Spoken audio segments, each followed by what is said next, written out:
Chers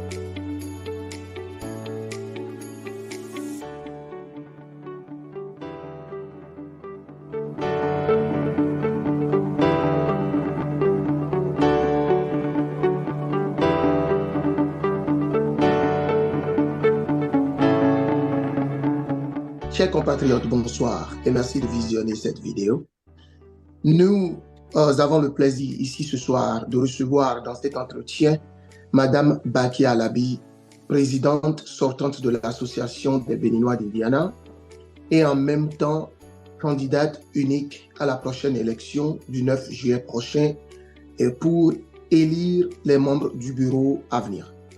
Au cours de cet entretien, Madame Baki Alabi va se permettre de se soumettre à l'exercice de questions-réponses pour mieux nous éclairer sur le bilan de son mandat qui se termine et mieux nous situer sur son projet d'action pour le mandat à venir. J'ai le plaisir ce soir aussi de conduire cet entretien avec Monsieur Gérard Mouton que vous connaissez déjà et moi-même Sourou Aristide Chakra. Merci alors de nous joindre dans cet entretien. Gérard, bonsoir. Bonsoir, Chakra. Madame la Présidente, bonsoir. Bonsoir, Monsieur Chakra. Bonsoir, et sans trop tarder, Gérard, je vais te demander de prendre les devants de cet entretien ici pour la première question à Madame la Présidente sortante de Abi. D'accord. Bonsoir, Madame la Présidente. Bonsoir, Monsieur Mouton. OK. Avant toute question, je vais rappeler la vision de l'Association des Béninois d'Indiana. La vision de l'Association des Béninois de l'Indiana est la croissance et le soutien de notre communauté afin que nous puissions tous continuer à avoir une fidélité et un amour continu pour le Bénin, que ce soit à Indianapolis ou partout ailleurs. Ceci dit, Madame la Présidente, je m'en vais vous poser notre toute première question. Votre mandat de 2 ans est arrivé à terme. Faites-nous un bilan global des réalisations qu'on peut mettre à l'actif de votre bureau exécutif. Merci beaucoup, Monsieur Chakran. Merci, Monsieur Mouton. Merci de me donner l'opportunité de présenter le bilan des 2 ans de mandat.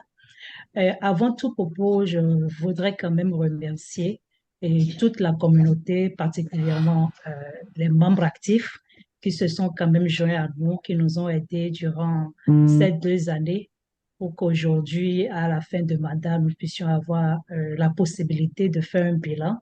Parce que sans eux, sans leur contribution, sans l'encouragement et sans leur force d'action, nous ne serons pas là aujourd'hui.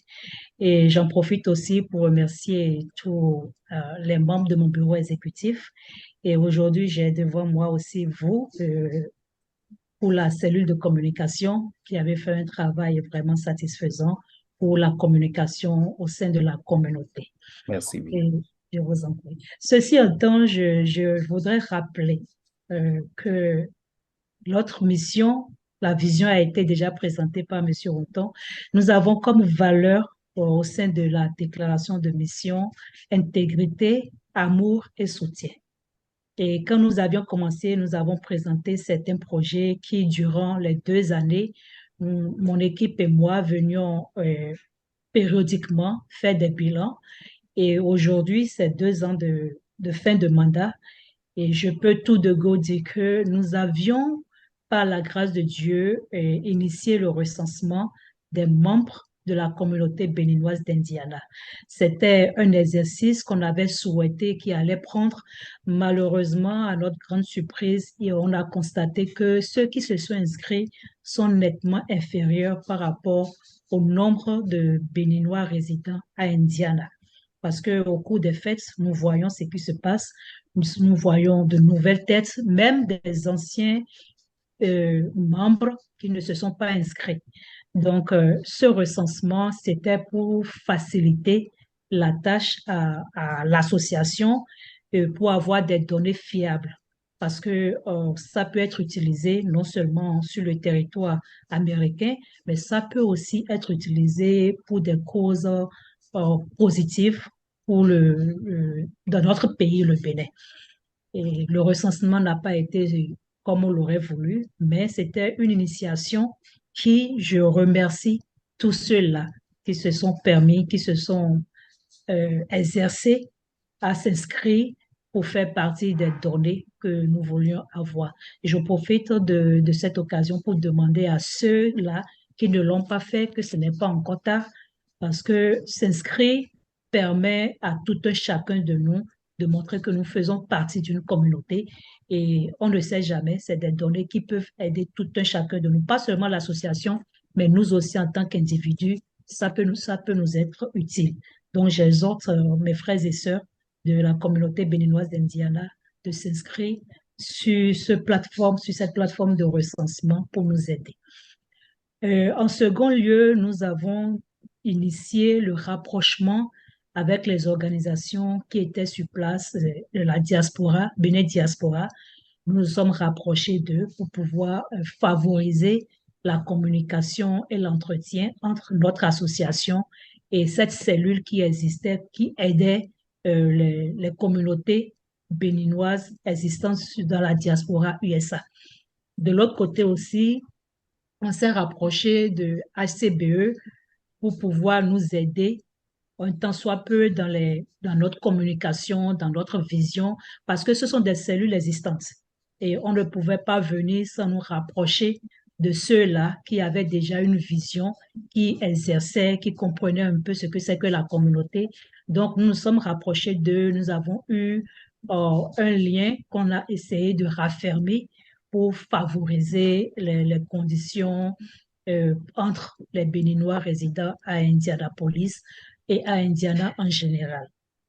De l'autre côté aussi, en tant que bilan, nous pouvons nous permettre de dire que sur le plan de la cotisation, nous avons remarqué qu'il y a eu une nette progression des membres actifs. On aurait voulu qu'il y en ait plus parce que vous savez, c'est les membres actifs qui font au fait la vie de notre caisse associative. C'est la cotisation de ces membres qui nous permet de nous en sortir financièrement.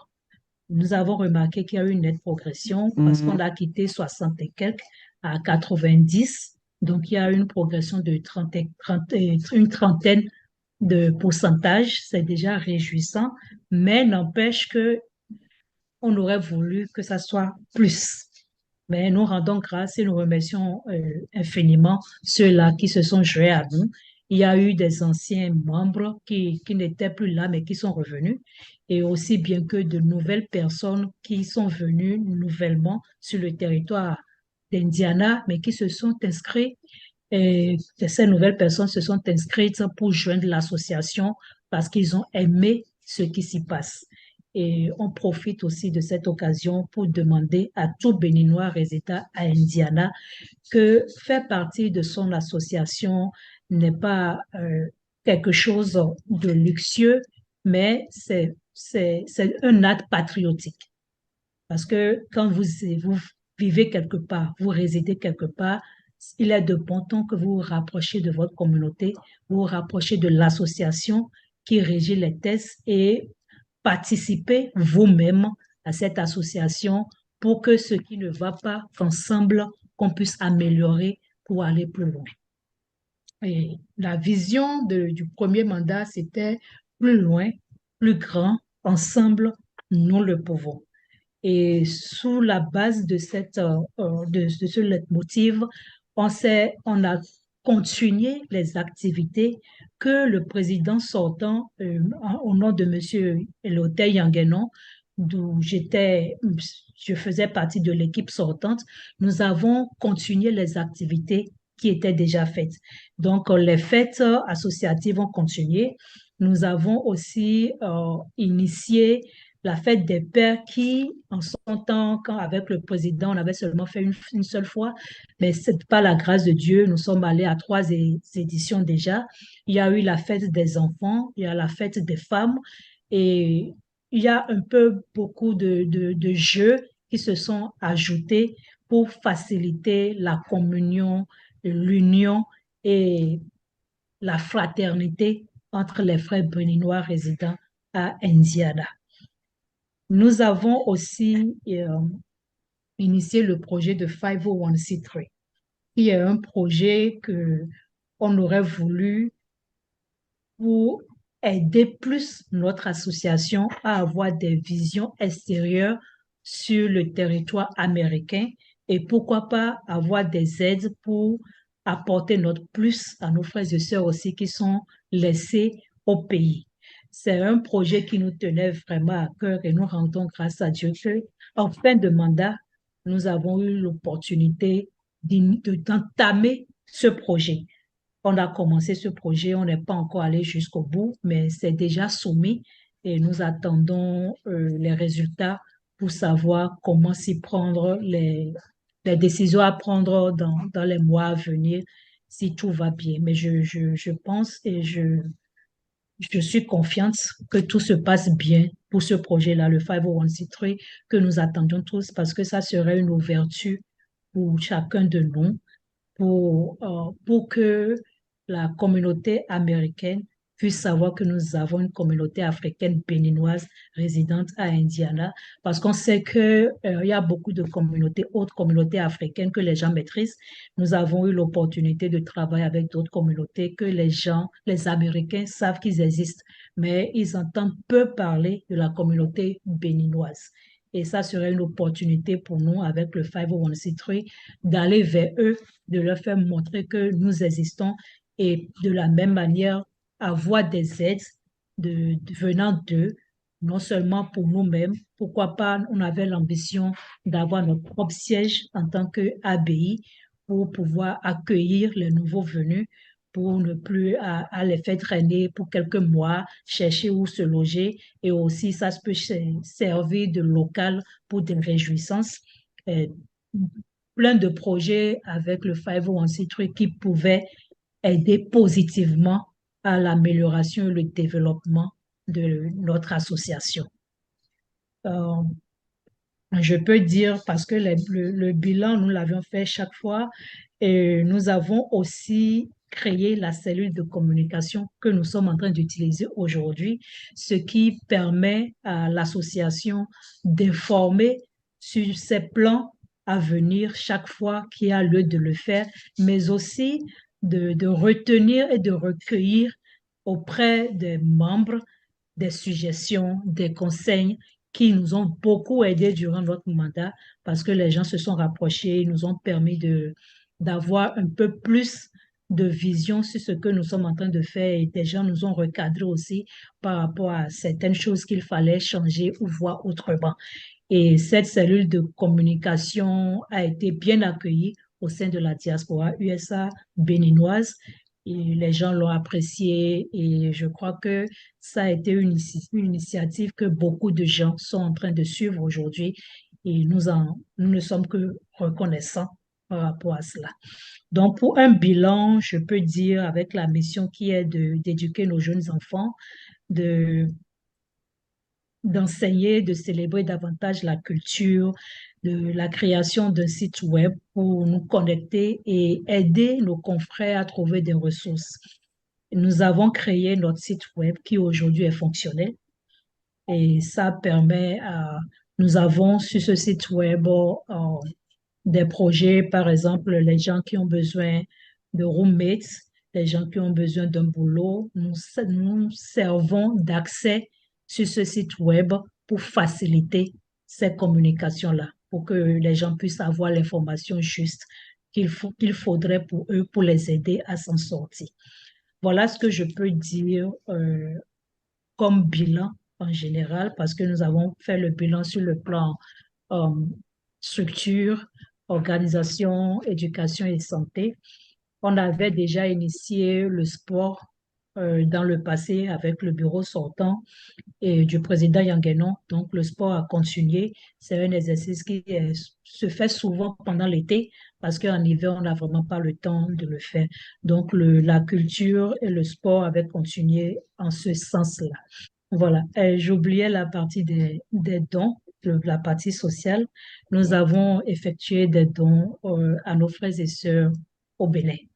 C'est à un orphelinat et vraiment, grâce au concours des membres actifs, nous avons pu apporter cette petite joie au cœur à ces enfants orphelins que l'orphelinat se permettait d'aider à leur manière.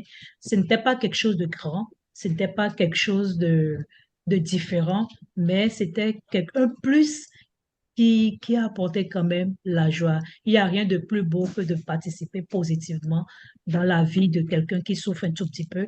Nous n'en avions pas beaucoup, mais le peu que nous avions, nous avons essayé quand même de le faire à notre manière. Et ils étaient D'accord. contents et on souhaiterait qu'il y ait d'autres opportunités, d'autres éditions par rapport à ces dons sociaux. Merci, Madame la Présidente, pour ces Merci. clarifications sur le bilan. Et moi, j'allais continuer en disant, alors que nous savions très bien que être une femme dans le domaine de la gestion de la société et en même temps être la première femme présidente de l'association des Béninois de Indiana, nous pouvons tout de suite se faire à l'idée que ce n'est pas facile, ça n'a pas été facile. Et dans l'accomplissement de vos activités, dans l'accomplissement de vos fonctions, quelles sont les difficultés que vous aviez peut-être eu à faire face, si vous voulez nous énumérer quelques-unes des difficultés? Ok, je pouvais dire, étant une femme, comme vous l'aviez bien si souligné, ça n'a pas été facile parce qu'il y a eu une certaine manque de confiance au début. Les gens se disaient que, bon, est-ce qu'elle pourrait le faire? C'est vrai que j'ai eu la chance de travailler auprès de Monsieur Eloté, le président Eloté Yanguenon, qui m'a permis un tout petit peu de prendre le pouls de la communauté, de l'association. C'est vrai qu'au début, ça n'a pas été facile, mais j'avoue que j'ai eu le soutien de beaucoup de membres de la communauté, étant actifs ou non. Les gens m'ont soutenu, à commencer d'abord par mon bureau exécutif et c'est mes éléments, mes frères qui se sont joints à moi pour conduire cette équipe. Ça a été d'une grande source d'encouragement pour moi. Et je peux dire aussi que j'ai eu le soutien de, de beaucoup de femmes de la communauté que j'avais oublié de souligner dans mon bilan parce que nous avions même créé la solidarité des femmes béninoises d'Indiana, un regroupement qui nous a permis de nous retrouver entre femmes et même de faire des activités auprès de nos frères et sœurs qui nous ont quittés très tôt. Nous avions fait un petit geste à l'endroit de leurs enfants. Donc, comme difficulté, ce n'était pas par rapport à ma personne, mais c'était par rapport à l'exercice de, de, de ce mandat-là. Parce on avait tout au début, on avait pensé que ça serait un truc tel que l'engouement y était.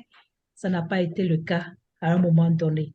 Parce qu'on s'est rapproché de beaucoup d'anciens membres qui nous ont promis de revenir, mais on a été surpris de constater que ils ne sont pas venus comme promis. Et il y en a eu qui, même en plein, des nouveaux qui se sont joints, mais à notre grande surprise, à la deuxième année aussi, se sont retirés. Bon, la, la, l'une des difficultés aussi se faisait ressentir lors de nos AG.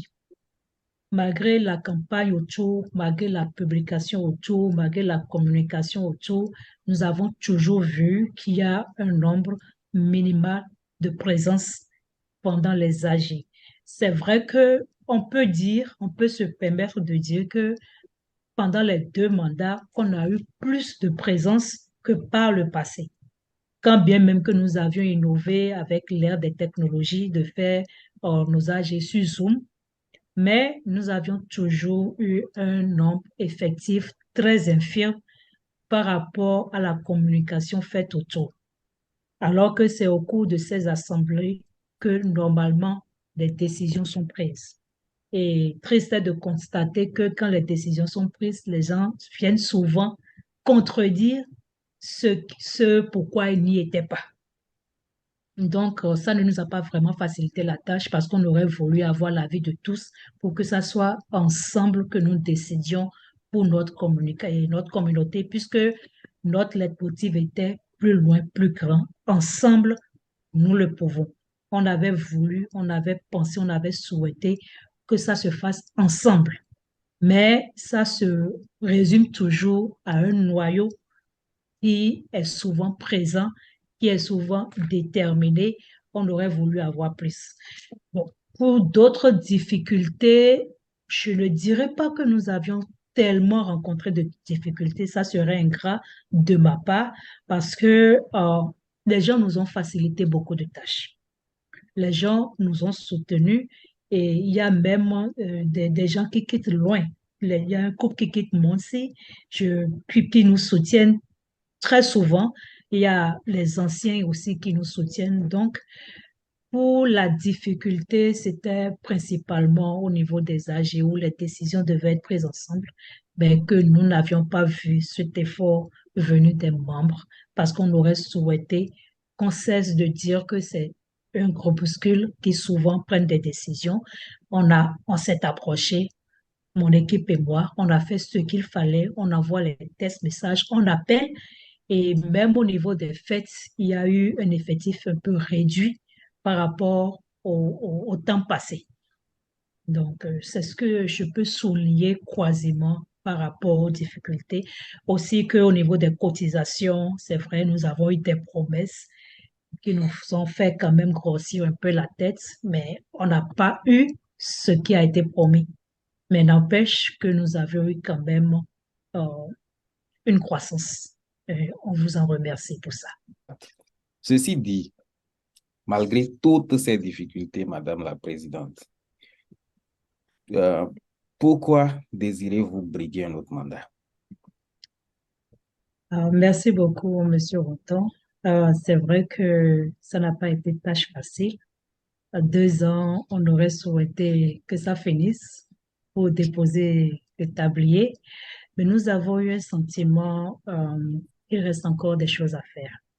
Nous avons eu un sentiment que de nos projets du premier mandat, que ce qu'on aurait souhaité, la visibilité, la vision qu'on aurait souhaité pour l'association n'a pas connu euh, à 100% l'intérêt qu'on aurait voulu. Ce qui nous amène à vouloir quand même continuer pour faire asseoir les bases pour permettre aux générations à venir de ne pas être confrontées à plus de difficultés que nous en rencontrons aujourd'hui. On s'est dit, quand je prends par exemple le projet 501c3 qui a été initié à la dernière minute, on se dit que à travers ce projet, on pouvait installer beaucoup de choses pour favoriser ceux-là qui seront là après nous. Donc, c'est ce sentiment d'insatisfaction, de quelque chose qui n'est pas encore fini, qui n'a pas encore bien connu son sous-basement. C'est ça qui nous amène de plus à vouloir continuer parce que, vous savez, tant qu'il reste à faire, c'est que rien n'est encore fait. C'est vrai qu'aujourd'hui, nous avons la chance que dans la diaspora américaine, que notre association quand même est un peu vue, vous voyez, et on aurait souhaité que ces bases soient solides pour que dans les mois, les années à venir, avec ce que nous envisageons continuer, parce que ça serait une suite de ce qui a été entamé, qui est logiquement une suite de ce qui a continué depuis le début de cette aventure, depuis 20 ans que l'association existe. Mais on se dit, il vaut mieux finir ce qu'on a commencé pour que ceux qui vont venir après nous puissent avoir la facilité et l'usage simplement pour continuer sans difficulté pour eux-mêmes, si je peux me permettre. Donc, l'amour de la chose publique vous conduit à vouloir finir le projet que vous avez commencé. Nous allons continuer cet entretien en rappelant d'abord à tous nos compatriotes que l'élection est prévue pour le 9 juillet 2023 à l'adresse 5253 West 62nd Street. Je reprends 5253 West 62nd Street. C'est à Indianapolis, Indiana 46268. 46268. Donc, c'est prévu de commencer à midi et de se terminer à 18 heures. Donc, juste un rappel. Et j'allais continuer, Madame la Présidente, et dire que la prochaine élection, comme je viens de le dire, est prévue pour juillet 2023, c'est-à-dire ce mois-ci, le 9 de ce mois. Je crois que c'est dimanche prochain, Yep. le 9 de ce mois.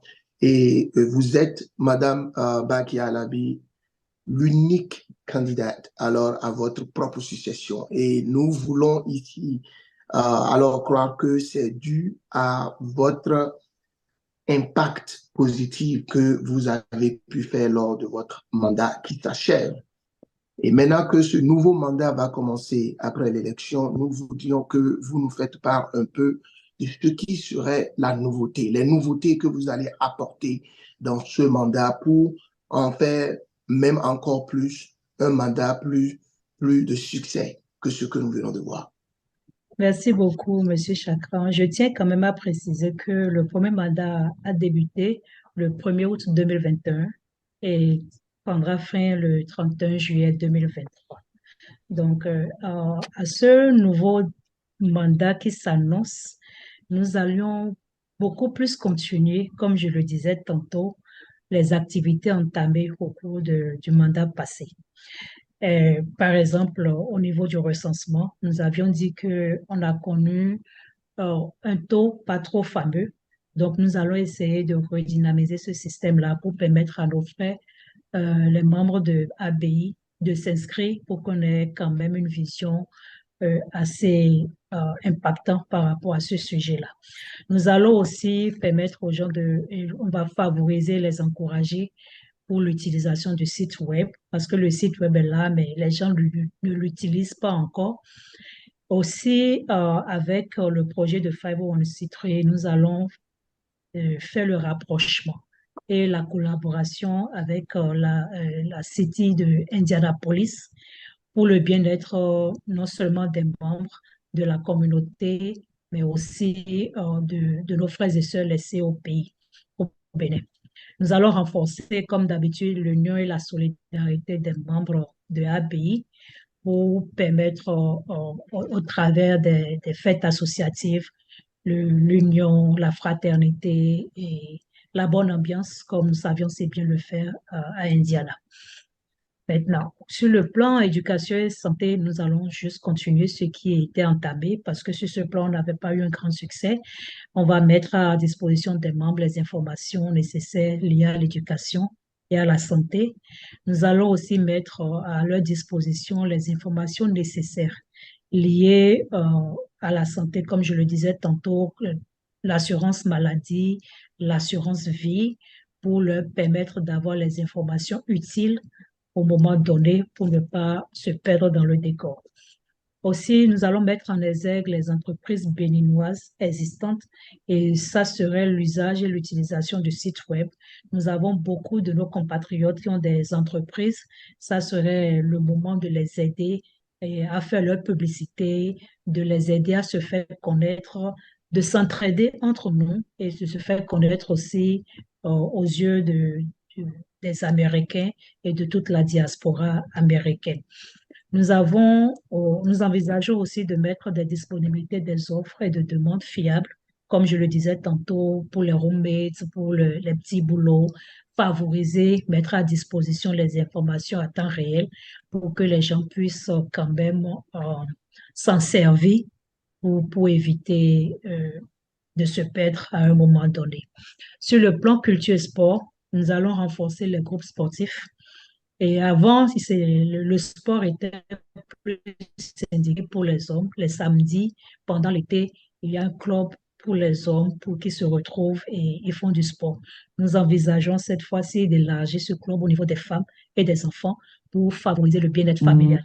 Parce que quand le sport s'y met, ça favorise quand même une santé mentale et physique et ça aide pour le développement, non seulement pour personnel, mais aussi communautaire. Nous allons renforcer nos fêtes annuelles et nos activités culturelles. Et je compte beaucoup sur nos compatriotes qui ont des idées, qui vont s'associer à nous pour qu'il y ait plus de nouveautés dans ce domaine. On aurait aussi souhaité avoir des parutions périodiques numériques pour des annonces de publicité des entreprises béninoises sur le sur le terrain d'Indiana. Continuer l'ensemble des activités du bureau sortant. Maintenant, à notre mandat sortant, on avait axé le renforcement des liens avec les organisations existentielles telles que Béné Diaspora et ACBE, ce qui a été fait, et nous envisageons cette fois-ci comme nouveauté nous rapprocher des communautés africaines existant sur le territoire américain, parce qu'il y a beaucoup d'autres communautés qui existent et on se dit que ça serait le moment, l'idéal serait de se rapprocher de ces communautés pour envisager avoir un projet en commun. On ne sait jamais, ça peut être sur le plan la communauté francophone, comme ça peut être de la communauté africaine en général. Et donc, la nouveauté de ce mandat serait de nous rapprocher plus, comme je le dis, de ces communautés africaines. Elles sont beaucoup, elles sont nombreuses. On a eu le temps de discuter avec certaines parmi elles et on va se rapprocher plus pour favoriser, créer des liens de fraternité et pour aboutir à un engagement qui peut nous aider tous au sein de la diaspora africaine aux États-Unis. Nous envisageons aussi d'initier une tontine sociale qui va permettre la réalisation des projets personnels sur fonds propres des membres actifs. Nous prenons comme exemple, vous voyez, c'est un peu difficile quand on vit à l'extérieur de se faire des ressources quand on ne fait pas un forcing sur soi. Parce que, vous savez, il y a toujours des billes à payer. Et à la fin de chaque 2 semaines ou chaque mois, il y a toujours des sorties financières qui nous empêchent d'avoir quand même une petite économie sur nous-mêmes. Et c'est vrai que dans la communauté africaine, il y a beaucoup de tontines qui se font déjà et nous prenons sur nous l'initiative de favoriser cette tontine sociale que nous appelons une tontine sociale, bien sûr, pour permettre aux membres, à nos membres actifs, bien sûr, qui n'ont pas cette possibilité de pouvoir économiser, qui ont cette petite difficulté de s'en sortir à la fin de chaque mois et qui ont peut-être des projets personnels en eux, mais vu cette genre de difficultés, ils n'arrivent pas à s'en sortir. On se dit que au travers de ces projets de tontine, cela pourrait les favoriser, les emmener à économiser et se baser sur ça pour réaliser des projets personnels à petite envergure, bien sûr, mais qui, à la longue, peut se transformer en quelque chose de grand que nous souhaiterons vivement pour chacun de nous. Et voilà, on va se rapprocher aussi des autres communautés béninoises de la diaspora USA. Parce qu'on s'est dit, maintenant, c'est l'occasion d'aller vers nos frères et sœurs des autres États, de favoriser la communication, de favoriser la fraternité et de voir qu'est-ce que ensemble, en tant que Béninois résidents aux États-Unis, qu'est-ce que nous pouvons faire ensemble pour impacter notre pays, parce que nous sommes venus à l'extérieur pour nous chercher. Nous voyons des choses positives qui pourraient quand même nous aider à mettre ensemble pour apporter un plus à notre pays. On ne va pas acquérir des informations et garder pour nous. Si on peut se mettre ensemble, on pourrait réaliser quelque chose de positif et favoriser un peu la tâche au gouvernement aussi, parce qu'on ne peut pas compter tout le temps sur le gouvernement pour aider. Si on peut faire quelque chose en tant que Béninois de l'extérieur, on peut joindre nos forces et pouvoir y arriver un jour si Dieu nous facilite. Et la dernière nouveauté en ce deuxième mandat serait, après la finalisation du projet 501c3, nous rapprocher de la mairie d'Indiana et voir dans quelle mesure on pourrait initier et finaliser notre projet d'avoir notre propre siège en tant qu'association des Béninois d'Indiana. C'est un projet qui nous tient vraiment à cœur. C'est vrai que ça ne vient pas de moi. C'est un truc qui a toujours été voulu depuis des années avec les autres présidents qui sont passés. Et je remercie Dieu que cette initiative a été prise à la fin de mon premier mandat. Et je souhaiterais de tout cœur que pendant ce deuxième mandat, que des briques soient mises sur terre pour que nous puissions commencer par bénéficier des fruits de ce projet si tant attendu qu'est le 501c3, que nous puissions commencer par voir les bénéfices et je dirais les bénéfices et les opportunités qui découleront de ce projet de 501c3. Voilà ce que je peux dire à peu près par rapport au second mandat. Et je souligne toujours, ça serait une continuité de ce qui était déjà fait, mais il y aurait toujours beaucoup d'innovations, comme vous avez eu le temps de le constater avec le premier mandat. Il y aurait aussi d'autres innovations que je vous laisserai le temps d'apprécier de par vous-même en ce temps. Merci, Madame la Présidente. Et nous tirons vers la fin de cet entretien. Gérard Houghton, et si tu le permets, je vais demander à Madame Bakia Alabi si elle a un mot, une exhortation à faire à l'endroit de la communauté avant que nous ne concluions cet entretien. Oui, bien sûr. Merci beaucoup. Je vous remercie. D'abord, je tiens à dire, c'est vrai que je suis candidate unique à ces élections. L'hôtesse n'ont pas prévu que nous restions à la maison pour voter. Nous voulons quand même demander, j'exhorte à tous mes frères et sœurs de sortir pour faire ce acte patriotique qui est de voter. Et nous avons prévu un parc pour ça, qui a un shelter, un abri, et c'est comme le monsieur Chacun le précisait, c'est le parc de 60 secondes. L'adresse est de 52-53 West 60 Second Street et le zip code c'est 46268, 46 268, et c'est prévu de midi à 18 heures. Donc, je voudrais exhorter tout un chacun des membres de la communauté de sortir pour venir faire ce acte patriotique pour que ensemble nous décidions de ce qu'il faut de meilleur pour notre association. Et je le précise, plus loin, plus grand, ensemble nous le pouvons. Seul on ne peut pas faire, mais quand on est ensemble, on constitue une force inébranlable.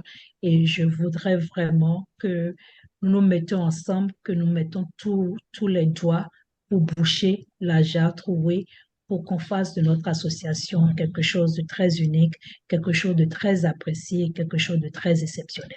Merci. Merci, Madame Bakia Labi.